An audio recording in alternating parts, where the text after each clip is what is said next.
So ayan, kumukulo na po siya. So titignan natin ang galawan.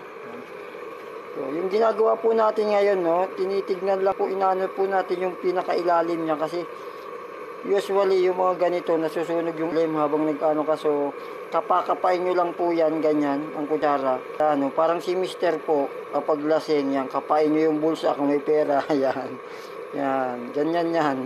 Kapain nyo lang kung may pera, kunin na, baka may bili pa ng alak. Yan, yan po. Ganyan lang po, medyo anuhin nyo lang yung ilalim para maano nyo kung sunog ba siya. Okay.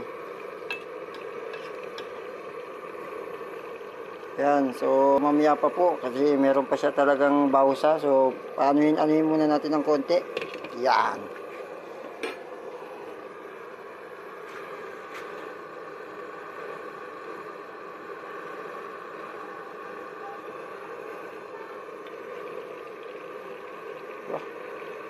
Wow, mukhang masarap. Iwan ko lang yung lasa kung talagang mukhang masarap.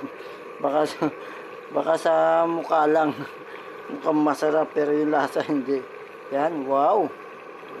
Yung palang ganito pa lang talagang mapapawaw ka na habang tinitignan mo. Wow na wow. Yan, kita mo yung kulo-kulo-kulo na yan. Naku po, Diyos ko.